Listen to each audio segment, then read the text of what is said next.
Amber Nash, the voice of your favorite HR nightmare Pam Hoovy.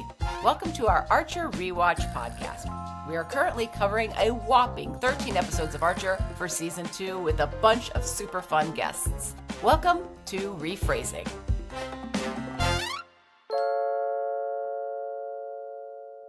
Hey guys, welcome to Season 2, Episode 7. I'm your host, Amber Nash, and here with me as always we have...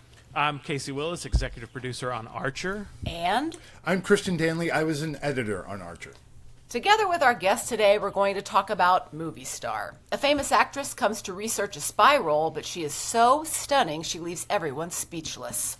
Today's guest is the founder of Maximum Fun and the host of Bullseye and Jordan Jesse Go. He's also a co-host and producer on Judge John Hodgman. A pioneer in independent audience-supported podcasting, he helped shape the modern podcast network and led Maximum Fun's transition to a worker-owned cooperative. He's the voice of Hall of Mirrors guy in Season 13, Episode 4, a friend of the podcast and of Archer. It's Jesse Thorn! Yay. What a joy. What a joy to be here. Amber, it's always great to see one of my fellow stars of Archer. Nice. Guys, it's great to see you as well.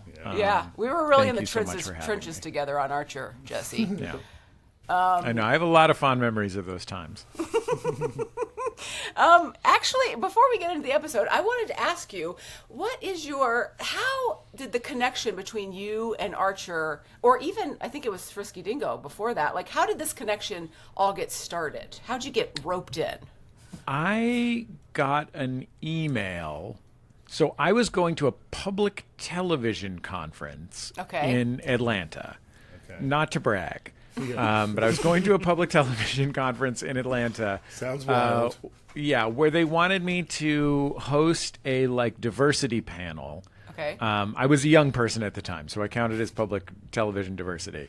And they also did not have a budget to bring anyone. And I said, okay, well, we'll see how this goes. Maybe it was like a new media panel. Anyway, I got the guy from Strong Bad to come. Yeah. Very nice guy. Yeah. And I got my friend Dallas Penn to come. And I have a friend, Scott Simpson, another podcasting legend. He was one of the hosts of You Look Nice Today, one of the most popular early comedy podcasts. Mm-hmm. And he was the podcast editor at Apple at the time, and he was there. Yeah. And we did this panel, and I think I must have mentioned it on Jordan Jesse Go or something that I was going to be in Atlanta, because I got an email, if you're going to be in Atlanta, you should come by this weird house we bought with our Frisky Dingo money. Which obviously wasn't a lot of money, considering the house that you ended up going to. No, the house was hella janky. And I went to this house. I'm like, all right. I mean, who am I to say no, right? I'm nothing. I was the host of IFC's The Grid at the time, a 15-minute television show. I got paid $300 an episode to host. And so I went to this janky house. It was, I think, even just visiting Atlanta geographically is just so different from the cities that I'm used to. Just like the way it feels to be in Atlanta is really different. But also to go to a production facility in a house just on a miscellaneous street was really a trip. There was a guy who worked on Frisky Dingo and was working on Archer, who was an editor or something like that, and he had just emailed us about Jordan Jesse Go. He was a fan. I'm sure it was Mac Williams. It had to be Mac Williams. Yeah. It probably sounds like it was Mac Williams. At the end of the day, somebody overestimated how important I was, and invited me to the house, and everybody was in there. There's probably a dozen people working in there on the Archer pilot. Wow. And so I went around, and actually Dallas and I went and visited Adult Swim on that same trip. The thing I remember most vividly from touring Adult Swim was there was a part where the guy who was showing us around opened a closet, pointed at a pile of computers and said, "There's Super Deluxe," and then closed it. All my friends had TV shows on Super Deluxe. It was now just a pile of computers in a closet. Nice. But yeah, we went out to lunch, ate barbecue, and played apples to apples Okay. at the restaurant. Yeah. And I was like, is this what television is? And then once years later, I was back in Atlanta for something else, and probably a public radio conference. And I visited the grand facilities in a freaking aircraft hangar that had replaced the weird janky house. But in the meantime, when Archer made it to television, which is probably a year and a half after I visited that house, I was like, oh, cool, this show's good. God. I think I just assumed it would be bad because all television shows are bad. Television shows that lots of great people work on end up being bad. Yeah. My co-host on Jordan Jesse Go and I have been rewatching for members-only bonus content a show called Alex Inc., that was based on the podcast Startup and was run by Matt Tarsis, the famous television writer producer from Friends, and who is the boss of The Rooster, I think, right now. And it starred this show starred Zach Braff and the woman whose name I am forgetting from The Good Place, and everything going for it. And it is horrible. Oh, no. It is terrible, and it is such a vivid reminder that as bad as most television shows are, those television shows represent the top 5% of the shows that got on television, and then those shows represent the top 5% of the shows where a pilot script or whatever got written. So, and not because the people are bad or doing a bad job, or just there's just a lot of moving parts. I don't want to name any names, but I've seen it happen from the inside. I've seen things that are out of people's control happen, and you're like, no, why is this? No, that's not the show we wanted to make at all. Yeah, and Aisha talked about Archer being she's been in so many different projects and on so many different shows, and she's like, it really is like lightning in a bottle when it all comes together and ends up being good. Because we were all surprised that it was as good as it was, to be quite honest. I know Aisha and Judy and a couple other people have made this comment that when they're like, yeah, I'll do it. I'll do the pilot. And they're like, there's no way this show's making it to air. It's too filthy, too funny, too smart. It's not going to go anywhere. And they kind of just did it and I'll do this, but I don't expect to get a job out of it. It also, I think, works. It also, I think, grew out of a legacy of Adult Swim shows that were getting over on the basis of being OMG totally random. And a lot of them were great. I mean that as a compliment as well as to diminish. But I mostly mean it as a compliment, right? But the fact that Archer managed to transport the specificity of that kind of point of view that had been those classic Adult Swim shows and make it into something that would make sense to someone who wasn't 20 and stoned is a really, I'll love Aqua Teen Hunger Force forever. What a wonderful thing to have existed and what a hilarious show. But the idea that you could take that and make it into something that wasn't just totally insane, that was coherent. And this episode that we're about to talk about, one of the most distinctive parts about it to me is that it has 4 plots and they all make sense and they all tie together. And you know what I mean? Obviously some work went into it. I know exactly what you mean. So Jesse, this is something that I thought about when I was watching the episode yesterday and I was prepping for this conversation, is that when you think of podcasters, you don't think and also I think this happens with radio too. You don't always necessarily think of the people as voice artists, but 100% podcasters and people that do radio are absolutely voice artists. So is that something you think about? Do you protect your instrument? Is it something your sound and the way, especially when you first started, is this something that you consider at all, or you've, in the beginning or now? Yeah, I went to theater school, and look, did I go to SUNY Purchase or did I go to Juilliard? No, I went to San Francisco School of the Arts. When I say theater school, it was a high school. However, I did it 6 hours a day for 4 years with really serious professional teachers. In fact, I would say I took a couple theater classes when I was in college at UC Santa Cruz and got a much more serious theater education in high school. Wow. And some of my colleagues in high school, like Aya Cash is a big TV and Broadway star, for example. We have another colleague who won a Tony not that long ago for Hedwig and the Angry Inch, but I was one of the worst. Like, I want to make it clear in my class, I was untalented. I was there not to get beat up, not because it was the great passion of my life, just because my neighborhood school was gang-ridden.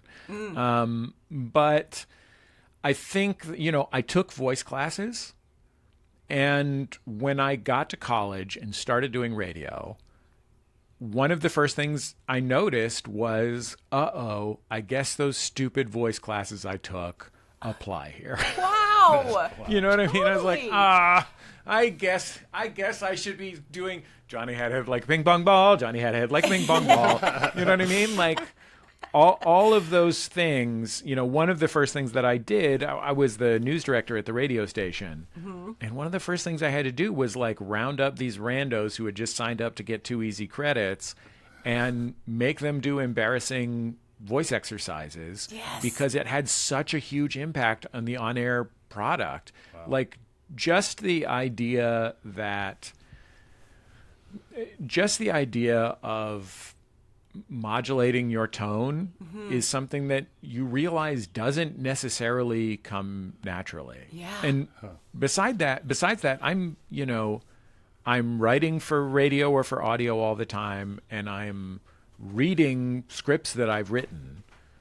And I would say that the playwriting classes that I took, which is probably the ones that I enjoyed the most,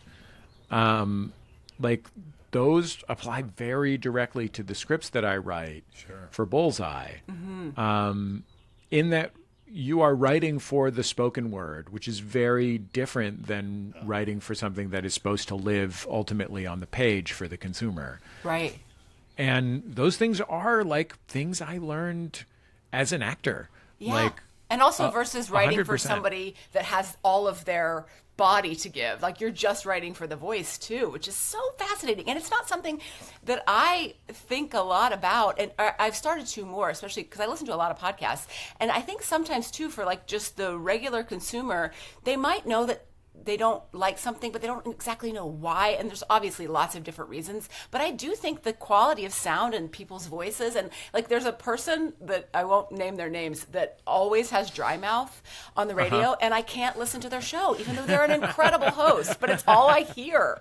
You know what I mean? So it really does make a big difference. I do, at any physical location I am in, I do have throat coat tea available to me at any given time. I'm not saying I'm always drinking it, but you got to have it. Yeah. Just in case.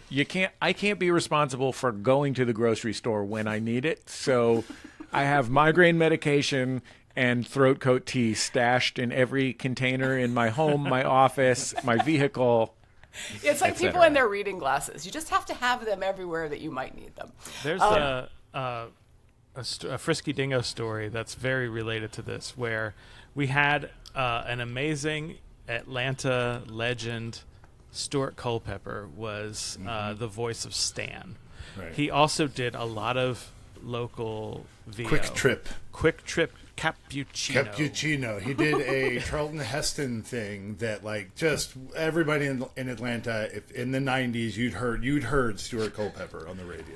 But I asked him one day, like, how did he get his amazing voice? And he just told me, like, when he was 14, he bought a record of somebody that he liked, just reciting Shakespeare or something. And he just listened to it and copied that person over and over and over until that became his voice.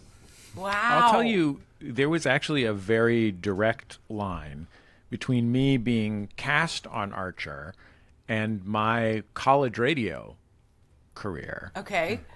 So Jordan Morris and I started our show the show that is now my NPR show, Bullseye, started when I was 19 and in college. Jordan cow. was my co-host. He was 18. He was a freshman. I was a sophomore. And that show I've literally done every week for 25 years. And I still work with Jordan. We have another show called Jordan Jesse Go. And we did it on a radio station called KZSC in Santa Cruz, California, where we went to college. And that radio station, while it is just the absolute classic thing that you would imagine from a college and community radio station in Santa Cruz, California. Like, it is just, all of the shows are, you have to prove either that you are a white person with dreadlocks or that you're going to bring a dog with a bandana into the studio to get a show. Just like so many people just sitting on an old couch eating carob butter out of a recycled container. I know what it smells like in there. Yeah. Yeah. And but the thing about it was real radio station. So the Monterey Bay Area is a region of literally like 3 or 4 million people, and the transmitter of our station was a big transmitter. It was like 20,000 watts or something like that. So it really covered the Monterey Bay Area, and so people actually listened. Like, our show was on during drive time, and we won best radio personality in the local alternative newspaper. You know what I mean? Like, people would call in. Now, would they mostly call in because they were mad that the Pacifica News hadn't started yet? Yes. To yell at us that they hadn't heard about contrails and their downsides yet? Yes. It wasn't our fault. They were always late starting it, and so we would just have to keep vamping until it finally... Anyway. But people really listened, and Mark Gannick, who became the head writer of Archer in the last 4 seasons or whatever it is, was a student at Stanford in Palo Alto, California, just on the other side of the Santa Cruz Mountains from Santa Cruz. And his roommate was from Felton or Ben Lomond or one of these mountain towns that's right next to Santa Cruz. So he would go home on weekends with his roommate just to like do laundry and have a home cooked meal and stuff. And when he would go home, they would listen to KZSC, and he was a fan of The Sound of Young America, our old show. And so when many years later, I conducted a shameless multi-year campaign, Let Jesse Be a Voice on Archer, it was actually Mark Gannick who knew me from college radio 20 years previously. Like, isn't that one of the Sound of Young America guys? And he DM'd me on Twitter and said, I wrote this little 3-line part. If I put you up for it, would you be down to do it? And I was like, yes. That is incredible. And it just goes to show you that things that you're doing at the very beginning of your career can totally impact things that happen later in your career. That's so great. There are so many people who will not give me work because of that early stuff that I did, Exactly. I don't think Gannick knew at all about your connection to Frisky Dingo And that dirty house. in that dirty I don't house. think he did.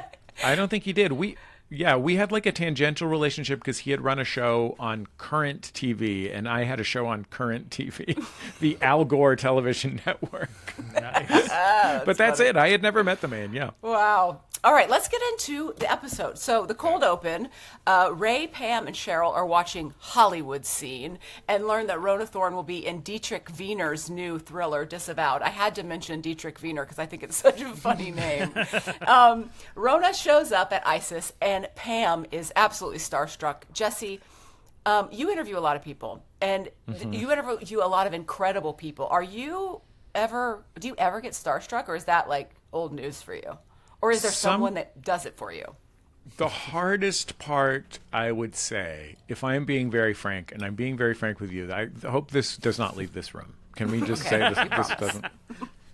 Controlling horniness, I would say, is the number one. Like, celebrity, I'm used to, right? Yeah. Like, celebrity, I'm used to. I've been doing this 25 years, like I said. Like, I've already interviewed all the biggest stars. Yeah.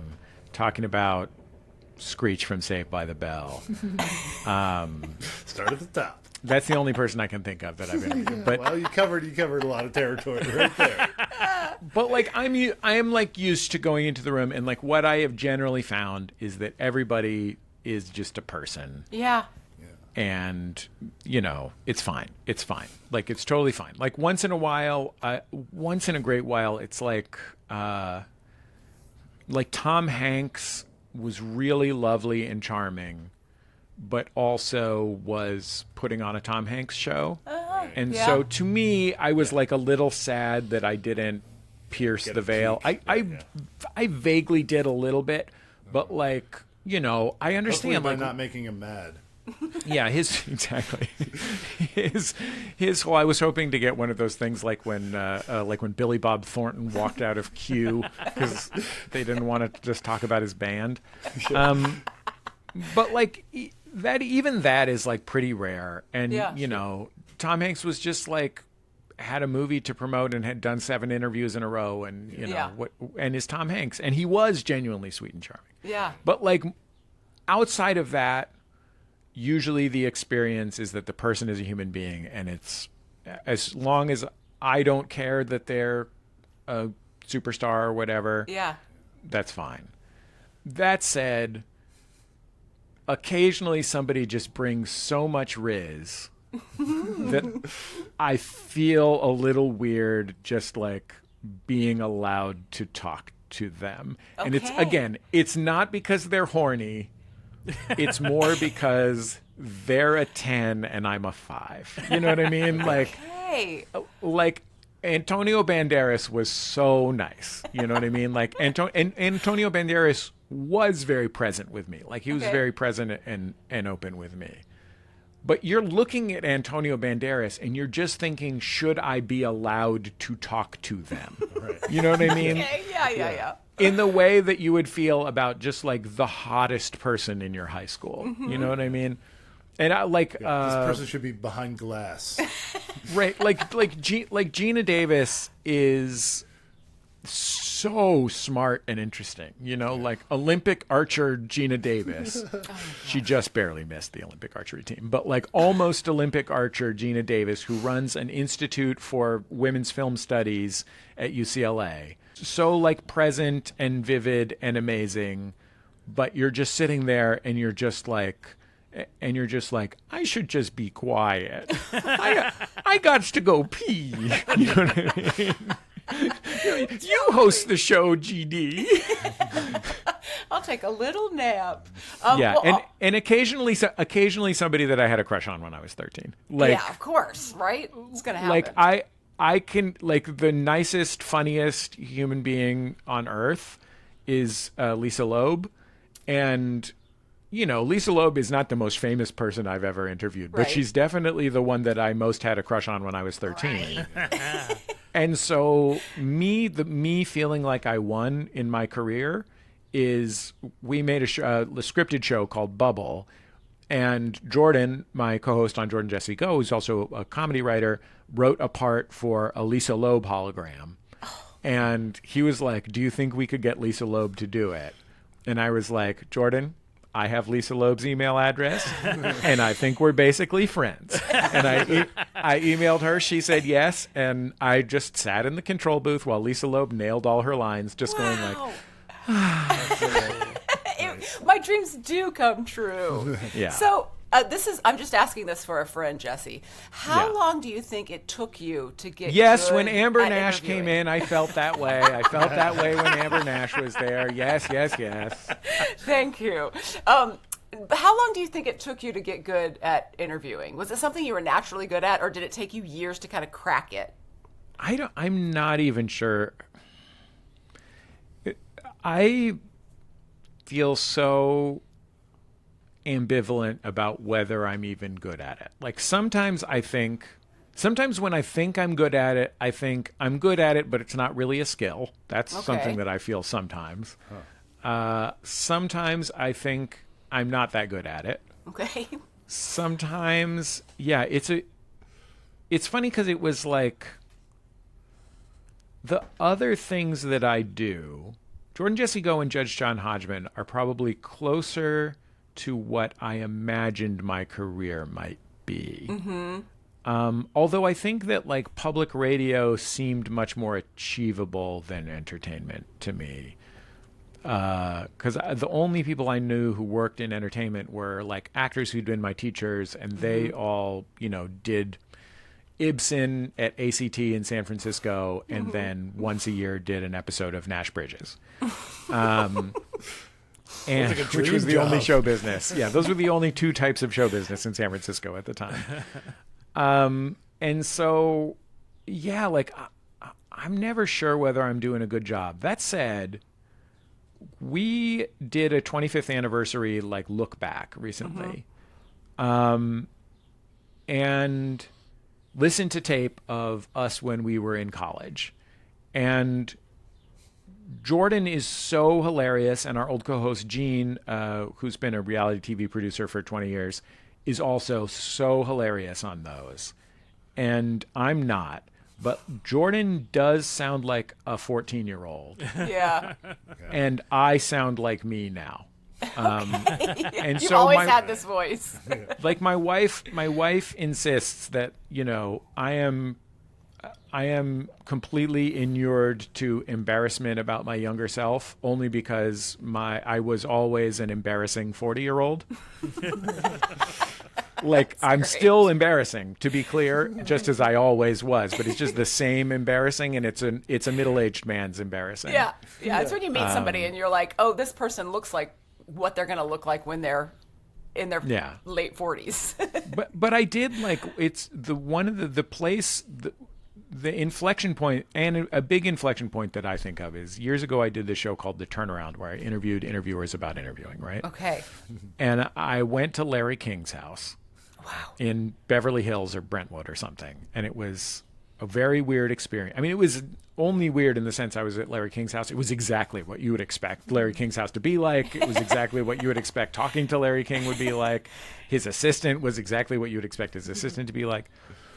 And I'm just sitting in Larry King's trophy room, his study that is just wall to wall, like the building is being held up by pictures of Larry King and a president. Yeah, you know what I mean? And the thing that he said was that he learned to interview doing overnight 6-hour shifts out of a diner. Okay. Where sometimes a famous person would come through after a show or something. He mentioned Bobby Darin came through one time. Wow. But mostly he just talked to the people that were sitting there. Okay. Oh. And he said, I just had to accept what I didn't know and be present and curious. Right. Mm-hmm. And right around that same time, I was talking to my therapist about why I would get anxious before bullseye tapings and recordings, and why I was pressing and obsessively preparing and stuff. And he'd be like, well, what are you worried is going to happen? I'm like, well, that I'm going to do a bad job and embarrass myself. Mm-hmm. Very much concerned about being on the air, embarrassing myself. And he's like, does that happen? And I was like, I guess not really. Yeah. Some are better than others, but sure. In that kind of combination, which was maybe 10 years ago, I thought, and again, this is after 15 years. Yeah. I thought, I just need to trust that it'll be okay. Yeah. I just need to be curious and open-minded and wonder things and ask them. Wow, that's fantastic. And you gave me that advice when we were first starting out this podcast too. And it's great advice because you're so true. It's so true. It's like if you're doing anything, if you're going to be so afraid to do it that it's not allowing you to do it. It's like, well, then you can't do it. Just let it happen. And also people will give you a lot more grace than you'll give yourself. And people will watch you do anything. Because, Christian and I work at a theater together, and it's like, people will watch us do a lot for a pretty long time before they get sick of it. Yeah. I got to tell you, the one thing about interviewing that I wish I had learned earlier that I now know is that if you want to be successful, you should ask people interesting questions, but also make them eat something gross, bad, or challenging. Right. It is sort of the key to unlocking a true interview. Yeah. Or be famous yourself already. Right. Be Will Arnett is really the secret, too. Okay, in the rest of the cold open, Mallory tells Lana that Rona will be shadowing her for research. Lana is not interested until Archer shows up and says Rona can shadow him. Lana agrees in order to spite Archer. Yeah, classic. of course. We also see some mild ableism as they talk about how gross deaf people are and people Mild. some mild ableism.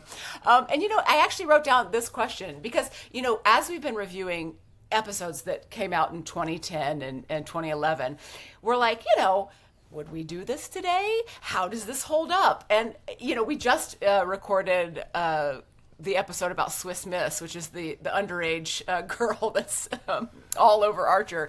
And, it's interesting to think about the things that were on the air then, what we would do now. But also, one of the questions I wrote down is like, does it make it better that by showing these things, we're commenting on how bad these people are? Is that how we get away with it? Is that still how, because I guess that's what comedy's job is to do, is to make you look at something and consider it in your own way. Do you have any thoughts about it? I think comedy's job is to make you laugh. Yep. However, that having been said, it is, I was thinking about this too as I was watching this episode. And I actually started watching Archer again with my daughter recently. Okay. And was shocked at how good and funny it is from the start. I was like, oh no, I expected it to be rough going for a while, and nope. Yeah. But one of the big differences between early shows and later shows is how brutal the show is about depicting the characters as bad people. Yeah. And I would say that in some ways, the premise of the show at the beginning was, what if we were actually asked to look at how awful the behavior of people in action films is? Okay. Yeah. Sometimes I watch an action film or something. I love those Mission Impossible movies so much. And you watch it and you're like, yeah, he's the good guy, but he literally killed 40 people. Right. 40 human beings died at his hands who had wives and children. You know what I mean? Yeah. And not to mention the stolen motorcycles that he goes through. Those cost money. I mean, I look at it from an insurance actuary's perspective. And that was what Archer was satirizing in large part. In some ways it was an office sitcom, in some ways, there's a lot of things going on, but the premise, I think, was what if you looked at James Bond and said, what a horrible person this is? Yeah. And that is really funny.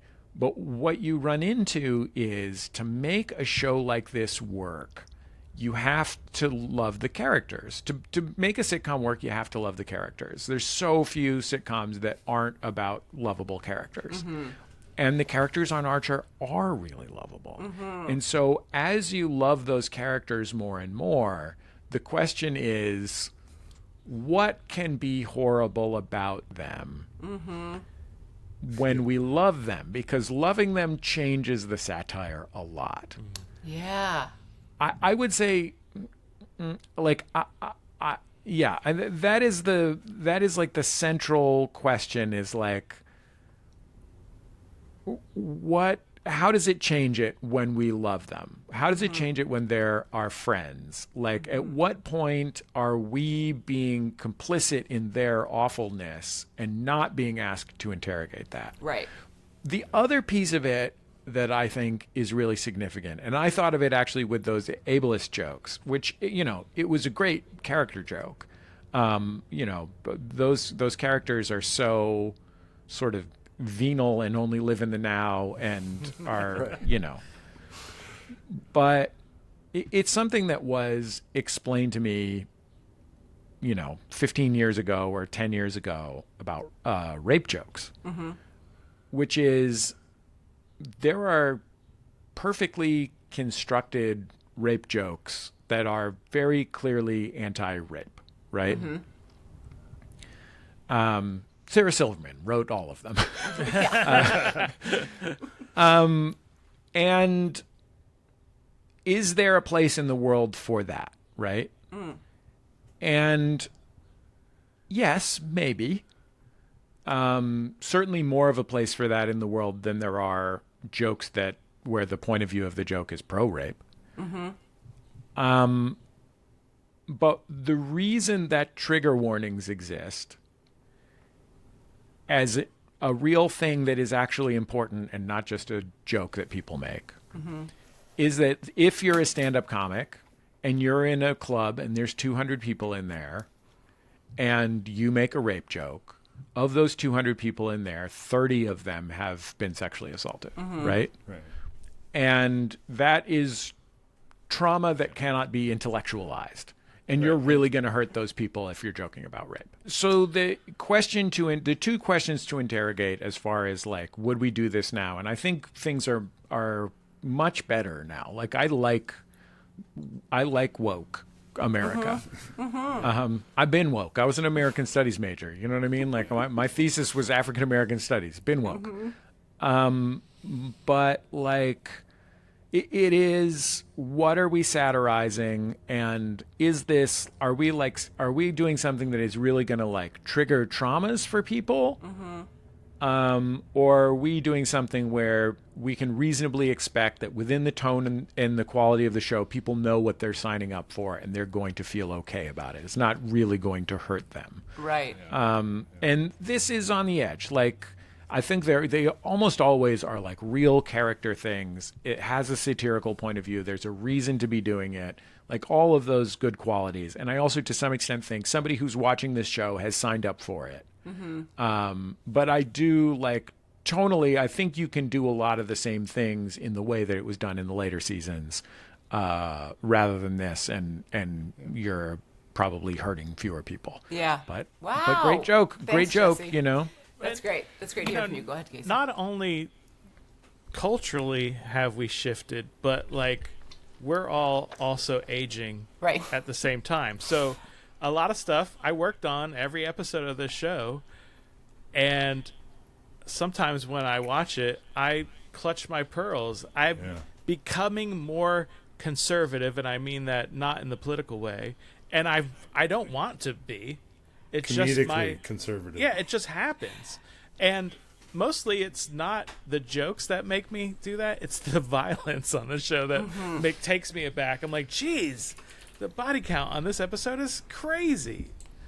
So I don't know. It's almost like I'm aging out of culture. I wonder if it's because, like, as you age, you just know, obviously you know more, and you've experienced more people that have experienced more things, and you're just more aware of the implications of what you're doing and saying, and you know how impactful it can be. Maybe. Yeah. As I've gotten older, I have found myself become more big C conservative. Yes. I think I've been on the Kane train. I was a big Herman Cain guy. These days, I'm all about Dean Cain.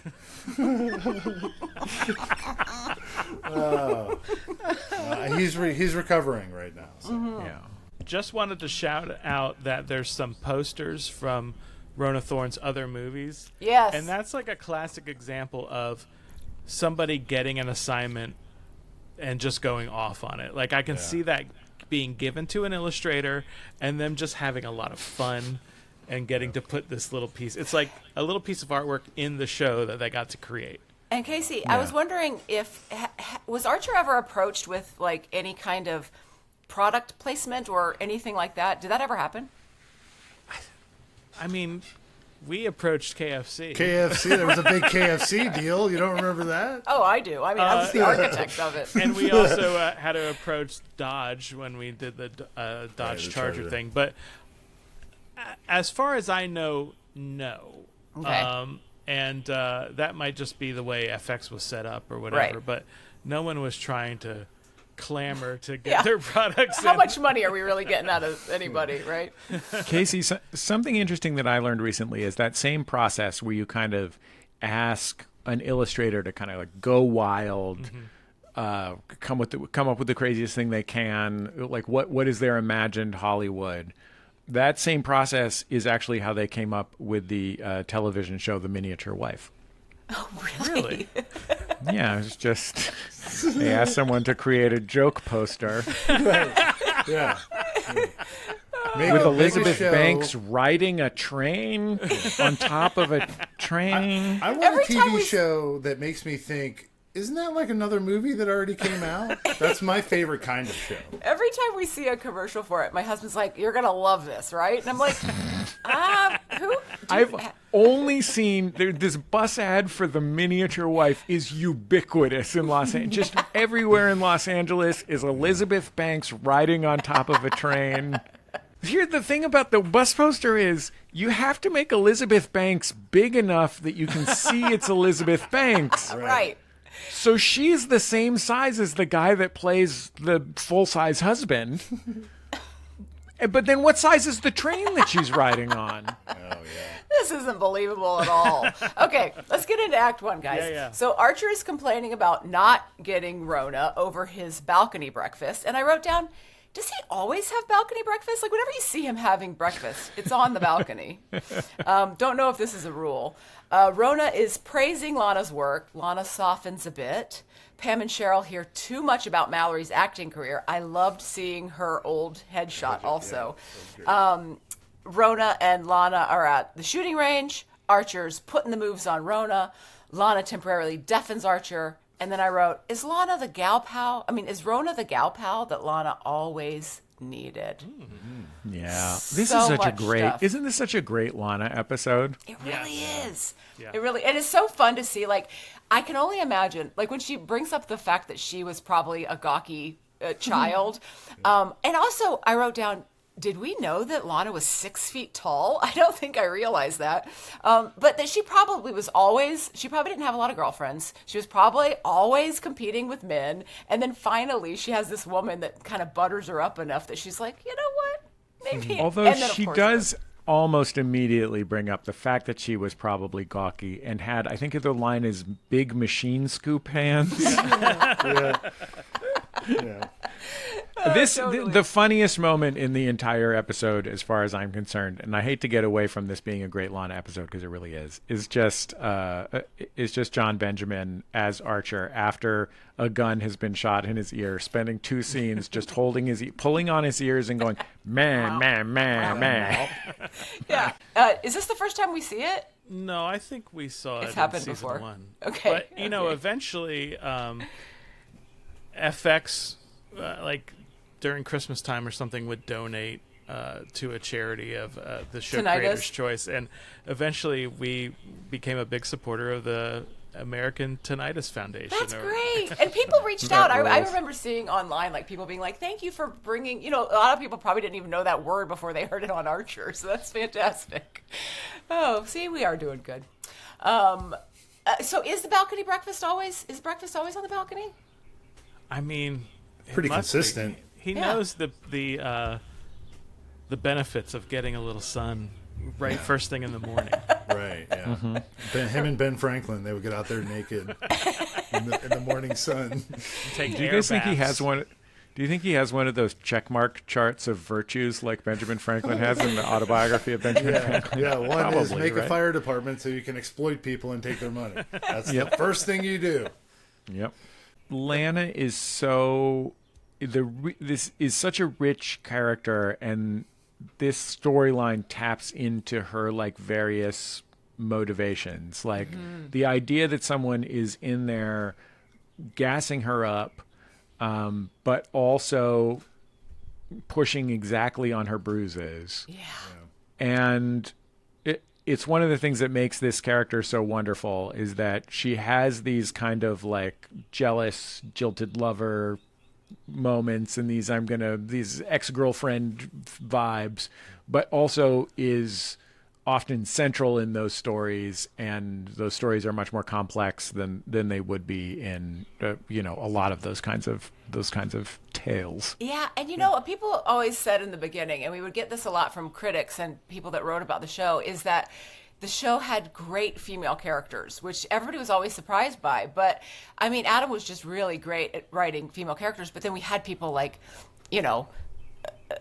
Aisha Tyler and Jessica Walter, and so it was really great. I do think that, especially in a show like this, because usually you think of something like a Family Guy or a lot of the other adult animation, and it's so like it feels so much like it's for teenage boys. And this was a show that was like, well, there are female characters and they are multidimensional, and they do have faults, and they are great at things too. Yeah, Yes. It occurs to me that when I was listing notable alumni of my high school, San Francisco School of the Arts, I should have mentioned one Aisha Tyler. Oh, nice. Wow, that's fantastic. Which brings me back to her being awkward, because in later seasons we drew a picture of an actual photo that she sent us of her winning a science fair. Nice. And she had her Casio that's watch. right. It's in her, the one with her mom and dad, right? There's definitely Aisha Tyler superfans listening to this, and I cannot recommend enough. If you search for San Francisco School of the Arts on YouTube, you will find the year that our high school opened, there was a local TV news documentary about the school that is hosted by Aisha. That's cool. And features Margaret Cho and Sam Rockwell, who also went to our high school. But mostly it's Aisha being like, I got to grab my backpack. It's time to go to school. And like, at my school, we do things a little differently. You know what I mean? Oh, that's so great. No, say the name of the school again. I have to. San Francisco School of the Arts, baby. Oh SF my SOTA. God. I have to see this and then post it on the Rephrasing Instagram page. But she brings so much to it, right? Like Aisha being a both the most productive and brilliant human being on earth, and God, also being a genuine weird nerd. Yes. Yep. She brings so much of that to this character of a like ultra super babe who also has these weird insecurities and obsessions. Yeah. And it's like, as we got to know Aisha, it's like, oh, she speaks 7 languages, and of course she can sing, and we don't find that out until we've known her for 10 years. And like, just all these things that are like, yeah, of course that's who Aisha is. And she's the nicest. Like, she like really took me under her wing in the beginning. It was so wonderful. She's such a lovely person. From Television City in Hollywood, this is the $100,000 Pyramid. Today's special guest are Jesse Thorn. Oh, man, we really nailed it. That was a really good intro. Super Okay. good intro. Yeah, so in the tradition of Dick Clark and John Davidson, I'm going to host the Pyramid. I'm going to have some categories for you to choose from, and you'll have to try to get 7 words in 30 seconds. Now, and if he wins, he gets 10,000 points. Is this correct? Yeah, sure. Wait, how many thousands is this pyramid? Because there's been a I've couple. heard claims that this is a $10,000 pyramid, a $100,000 pyramid, and now a 10,000 point pyramid. Well, let me just tell you, to clear it all up, going into Pyramid, you already have some points, Jesse, and you are at 82 points just from 82 the episode. points. Just coming in from the episode. Yeah, just coming in from the episode. Respectable. Okay. Casey? So let's do Amber. You're going to choose first. I have 3 categories for you to choose from. Okay. Every rose has its thorn. Okay. The kid stays in the picture, or man's best friend. I am a dog lover, so I'm going to go with man's best friend. Fantastic. Am I giving clues? You're giving these clues To Jesse. to Jesse. Okay.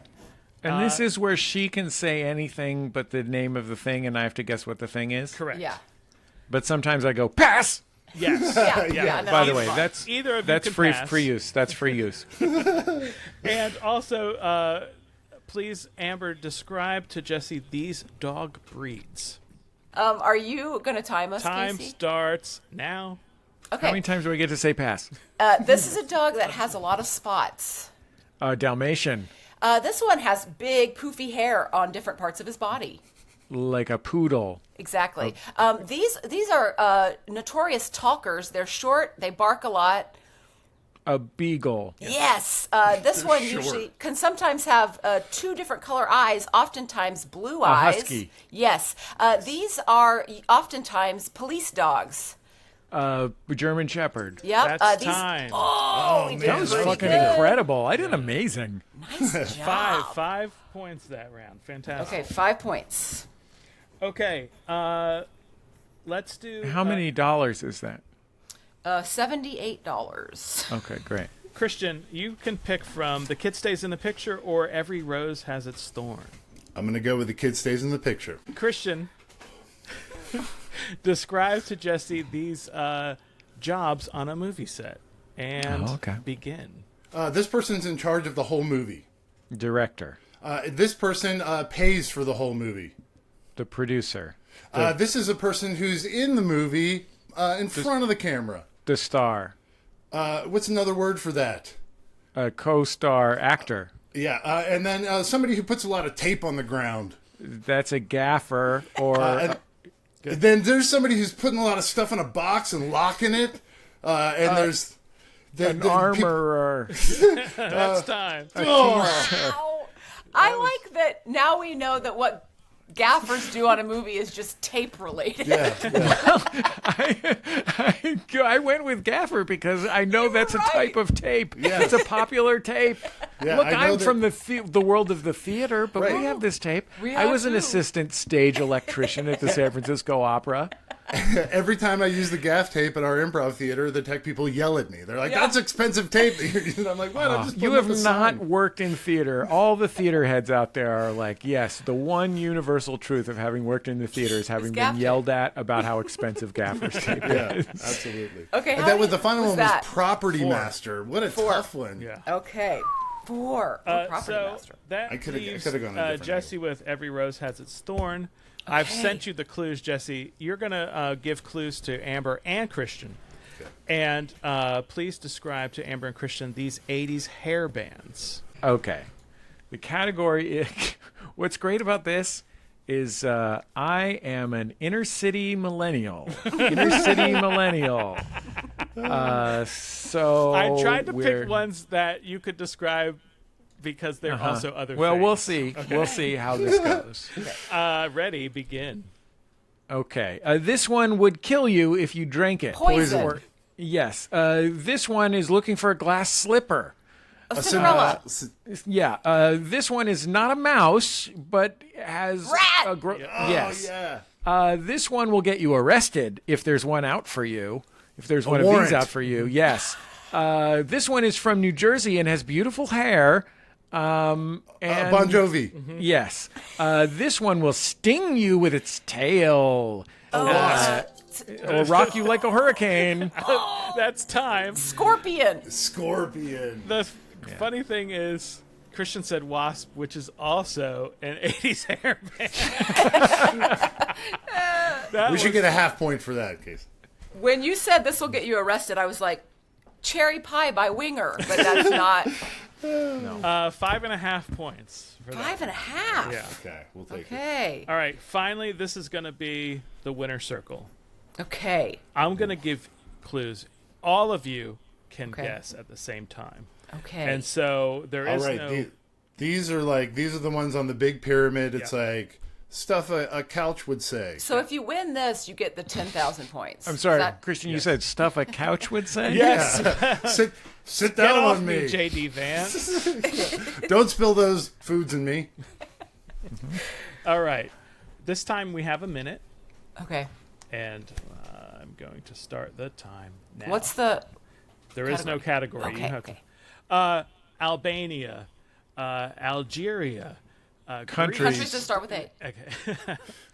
The track, the cars, the lap bar, Race car things. the queue. Oh, a roller coaster. Things at a theme park. Fantastic. Relish, chopped onions. Hot dog Stuff on a toppings. hot dog. Great. We're gonna probably need to do a cavity filling. Oh, Things dentist. a dentist would say. Great. You look so pretty today.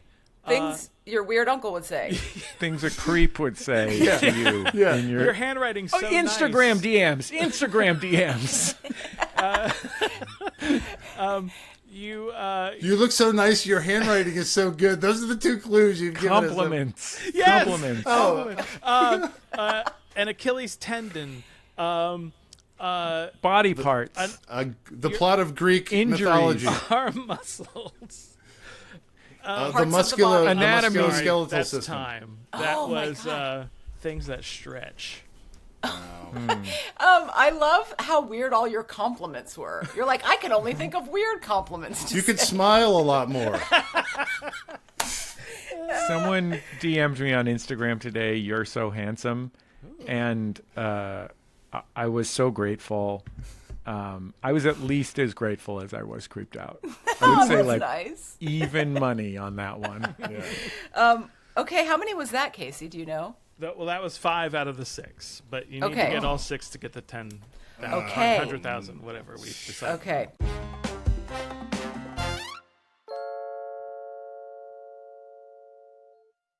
And now we're back for the second half of our episode. We're going to get into Act 2. Archer's still mopping around. Right. Krieger is looking at Archer's ears for him. And I was like, it's kind of funny that he's like the nurse. Krieger's like the nurse's office. Big mistake. Big mistake. Mallory enlists Cyril to help rewrite the screenplay, and getting back into like what you can get away with and what you should or shouldn't. Wow. Mallory and Cyril writing this screenplay is quite a bit. I would like to talk to Aisha about this episode too and see like, well, how'd you feel about it? She describes the lead of the romantic interest of the screenplay as being like as finely muscled as a field hand and like having glistening ebony skin or something like that. And Cyril's like, maybe you don't need to do that. Yeah. We find out the Operation Dick Sledge is a go, which is Pam, Cheryl, and Gillette getting into Rona's apartment to get that journal back to her that Pam stole so that she can just get to know her better. And I also wrote down one of my favorite lines. Whenever people ask me, like, what's one of your favorite Pam lines, they always assume it's something like, you could drown a toddler in my panties or something really terrible. But it is when she calls Cheryl neck bones. It's like, so what's the story, neck bones? It's just so sweet. It's such a sweet term of endearment because she's so skinny. Yeah, because those neck bones are sticking out all the time. But always poking out. Earlier in the episode, when you said you found Rona's diary, Cheryl said, "Did you think it was meat?" I totally missed that. I think what's so cool about this whole storyline is if you were plotting this out typically, the central point of this storyline would be what is contained within the diary, right? Mm-hmm. And to some extent, the fact that they never learn what's in the diary is the plot point because they never realize that Rona is bad news. But what the existence of this diary and this entire plot is just for them to talk about their weirdnesses with each other, like for them to talk about their feelings with each other. And I've been watching a lot of Larry Sanders lately, and I just read Judd Apatow's book about Gary Shandling. Mm-hmm. And Shandling was fanatical that every single line, every single joke had to come from a feeling the character was having. And Larry Sanders, obviously, maybe not obviously, in my opinion, one of if not the greatest television comedy ever. And those scenes, even though they're packed full of the most ridiculous Archer jokes, every character is talking about their feelings. Mm-hmm. All three of those characters are connecting over where their feelings conflict and overlap. Yeah, that's so true. That's such a great way. It's such a great way to look at it. Okay, so also Archer is looking for something to get into locally. And I have this question, Casey. Yeah. The area that all the drones are in, all the extra characters, is that the bullpen? Yeah, we call it. Well, no, the bullpen is... It's like the crisis room, right? Right. There's like the signal surveillance room, the crisis room or whatever, that Gillette sometimes goes into. And where's his vest? The bullpen is just where everybody's desks are. Yeah. Okay, so what is this area? The intelligence room. I mean, okay. The computer room with the intelligence stuff. There's really a great performance by a guy who says, "There's a bomb threat in the Middle East." Oh yeah, a young guy. Great work. Nice. And most of those guys are all voiced by guys that are working at Floyd County. Yeah, correct? Except Bilbo is Adam Reed. I can't emphasize enough that I have a microphone at my house, and I can turn around in an hour any exclamations that anybody who's a television animator out there needs. I'm SAG eligible. You're constantly either with a way on microphone, that. You're right? your own Yeah. engineer too, right? Like you don't Exactly. even have to pay an engineer. Guys, Yeah. get on the horn and get we- Jesse on your show. What kind of car is that? Is an example of something I could say. That was for free. You can use that. Yeah. That's royalty free. Pull it right Yeah, out. that's Creative Commons, free use. Okay, and then Gillette, Cheryl, and Pam are hatching their plan in the armory. And also, I feel like this episode, we saw so many parts of the office that we don't regularly see. And, it's like, how big is this place? Is the shooting range also at the office? Yes. It's like, that's crazy. That's Was there absolutely ever nuts. like a map drawn up, Casey? Yeah. I mean, I know people really got into set design as sort of the show got older. Right. But at this point, did you guys ever like draw out ISIS headquarters? You know, people like Neil and Chad, they would sometimes say like, well, they can't exit this way because that's Right. where. And then Adam would be like, I don't. It doesn't matter. Not Nobody that knows. kind of movie, kid. So Which is surprising because Adam usually does care about stuff it like would that. have to be like 5 or 6 dimensions to make everything work. It's like there's a secret Kubrick room in the center that's got a window. It doesn't make sense. And then at the very end, Lana yoinks that mission away from Archer and takes Rona along. And that's the end of Act 2. I got another one for anybody out there who needs this. Okay. Yeah, I'll punch that up. That's could be computer operator. a That's if utility. anybody Okay, needs a yeah. computer operator. And I'll post all these to r/free use on Reddit because they're for free use. It's a great idea. Okay, in Act 3, Lana and Rona are positioned on the roof. Oh, I also want to mention that Rona always says, look at me. Like right before she starts something, look at me. I'm going crazy about this. Look at me. It's so funny.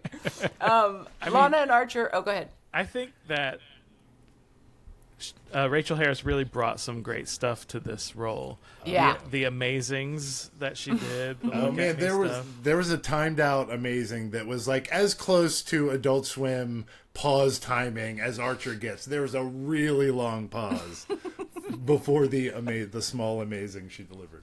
Oh, at the very end. And yeah. we could mention now that Rachel Harris has pedigree with us because when we did a spin-off of Frisky Dingo called the Xticles, that was only on air for 2 episodes. 2 episodes. 2 Adult Swim sized episodes. She was a big part of it. Archer has Lana and Rona bugged and is on a nearby roof himself.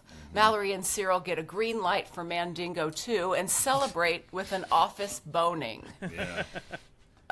I was very surprised to see that boning happen. I don't think I realized that was something that had happened. Yeah, that's in the books. That goes in the books. Oh, I thought that was from the books. Like this, actually, I've just found out Archer was all adapted from a series of novels. That's in The fans novel would have 6. gone ape shit if Cyril and Mallory didn't bone.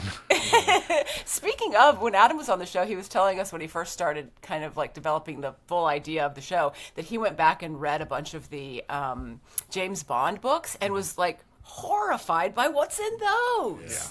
Had no idea. Also, the internet Interestingly, tells- those James Bond books do like list all of the tailors, though. Like as a person who had a menswear blog, like those James Bond books, all the things about like whether it's Anderson and Shepard or Norton and Sons are just verbatim. The books have so many lists of luxury products. It's like the lists of knots in Master and Commander books. Okay.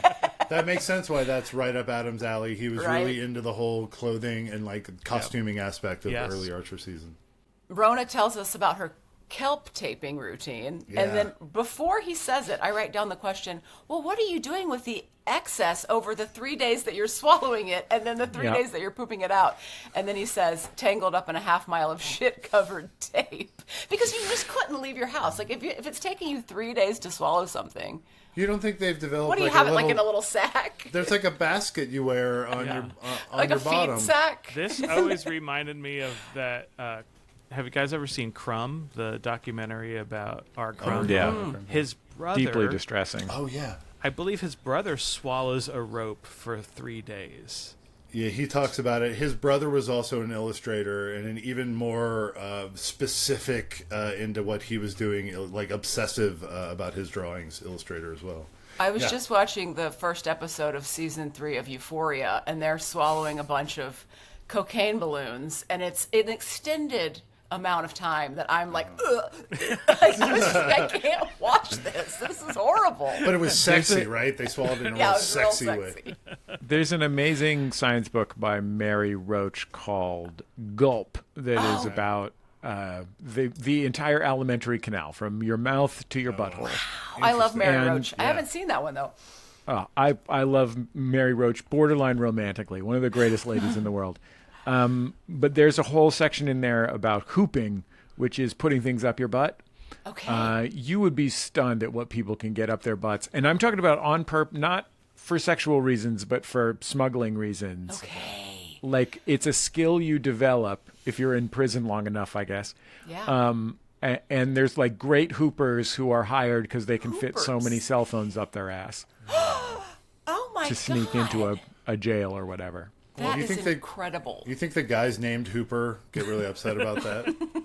Yeah. There's because of Archer. You talking about Mr. Hooper from Sesame Street? Because of Archer, I learned that there's that little capsule that you can put up your butt to smuggle stuff. That's called a charger. Oh, Okay. I didn't know that. Yeah. Very Wait a interesting. minute, guys. I just had a realization about Mr. Hooper's store. You know, Sesame Street's all sequestered. You can't get in and out. They check you, so... Yeah. Oh, God. Archer activates the Krieger bots. There are too many for Lana to keep up with. Rona grabs the scope and happens to spot people in her penthouse, which, of course, are the idiots from ISIS. Rona wrestles Lana's sniper rifle away, then stabs her in the neck with tetrodotoxin. Nice. We find out she's a Russian sleeper agent. Archer busts in, also gets poisoned. Rona kills the Soviet premier and seals her fate as the director of Russian cinema. Amazing. Yeah, she's a second-generation sleeper agent specifically. Right. Like a and she never gets to Scientologist. talk about it. I never get to talk about this. Ultimately, she has a crisis of conscience before she shoots the Soviet premier. And her crisis of conscience is realizing she will no longer be an American movie star once she does an assassination. And the tiebreaker for her is when she notes that the Soviets have promised to let her direct. And there's a moment, she takes maybe 4 seconds and is like, okay, I'll go for it.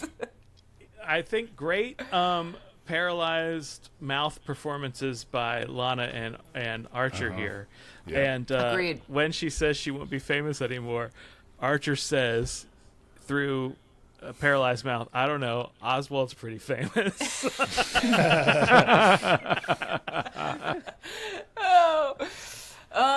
Anything else about... I remember the voice of the agent, right? Who was the Hollywood guy? Yeah. That was a guy that Thompson used a lot. That he's featured in Frisky Dingo, C-Lab. Was he a local guy? I don't think so. It was just a guy that Thompson liked a lot. And it could have been Jesse. What was he doing? I know. I like anything with anyone who like just talks like that / is that guy. Like, I'm just so happy to see Eddie Pepitone be yelling New Yorker guy in anything. That would be my dream. I think the closest I ever came to that was I played a pretentious twat on Comedy Bang Bang. And nice. I think Ackerman, if he ever has need for another smug, bald guy, hopefully I'll get drawn in. Now it's time for Casey's Trivia. And this is not based on the episode, but inspired by the episode. Inspired by. So Rona Thorn has a little doggy at the beginning of the episode, which I believe is supposed to be a Chihuahua. Chihuahua is a dog breed originating from where, Jesse? I would presume it's from Chihuahua in Mexico. Oh, correct. Yeah. Ren from Ren and Stimpy is a Chihuahua. Who created Ren and Stimpy? A creep. That is true. That is true. That points are we given will for accept that. John Yes. K. I John think K. is his name, right? What's Ren's last name? Wow. I used to watch Ren and Stimpy at the Spike and Mike Festival of Animation. Wow. One time in my college days, either Spike or Mike, one of them was dead, came to be on The Sound of Young America and brought his weird punk rock, like 80s punk rock guy assistant. Like his assistant was like a little skinny version of the guy that Spock does the Vulcan death grip on in the Muni bus in Star Trek 4. His radio was too loud. I was like, these dudes are fucking. No last name. Is this your process of trying to find the last name? Working it out. He was Ren Howick. I was trying to cover the silence because I figured they would come up with something. Howick. No. Howick.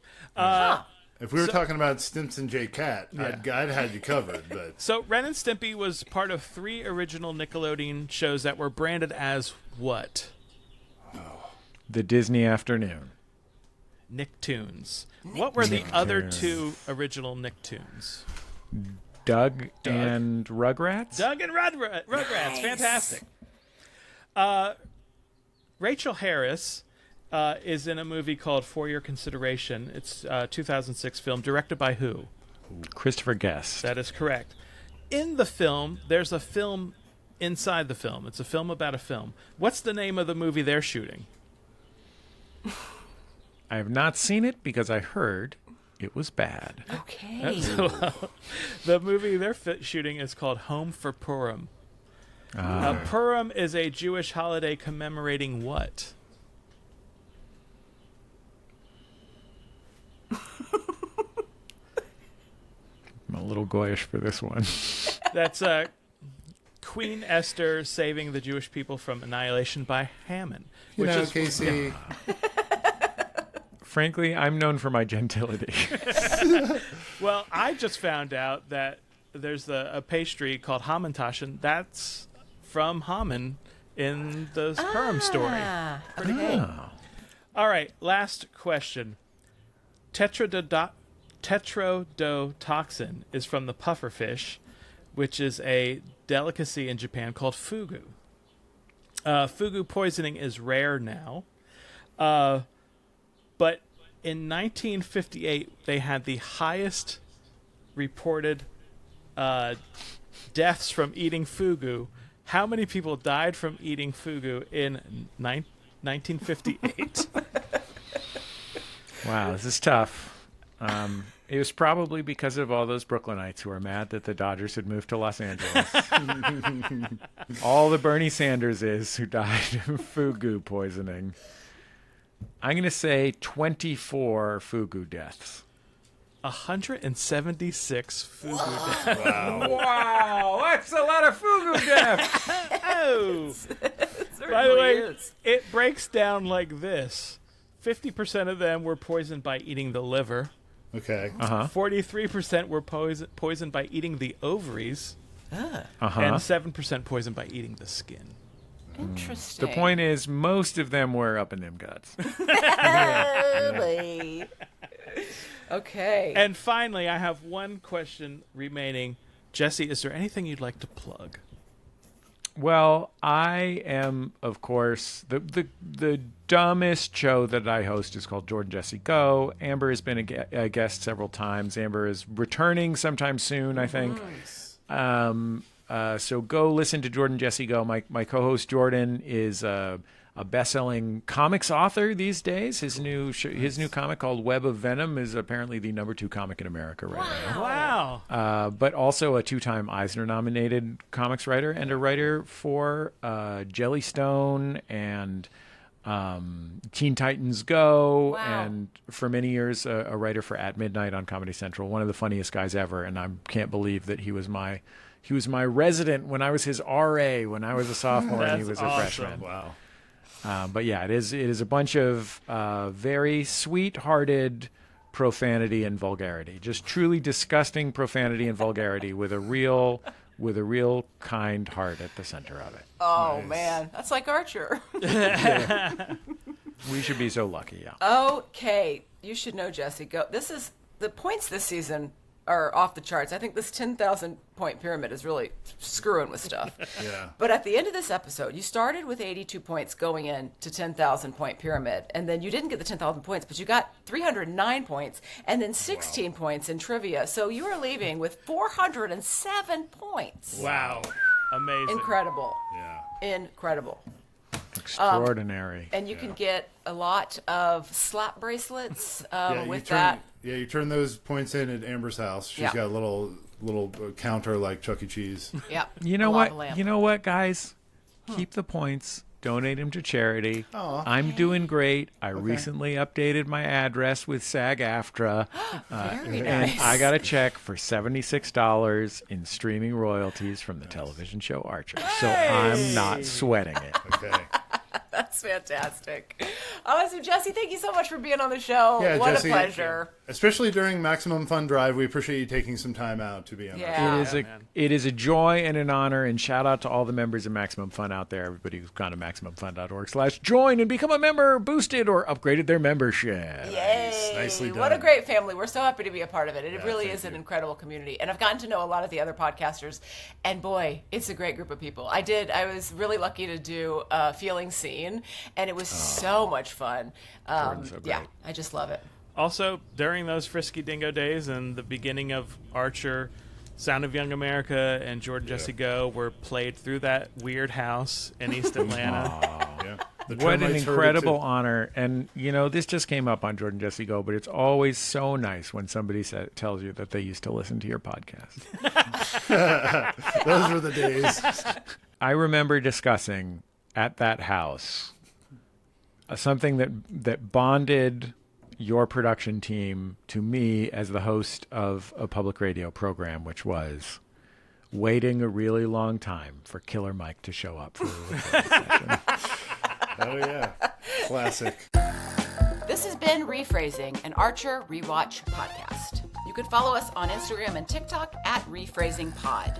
Email us questions at rephrasingpod@gmail.com. Please, no pictures of your penis.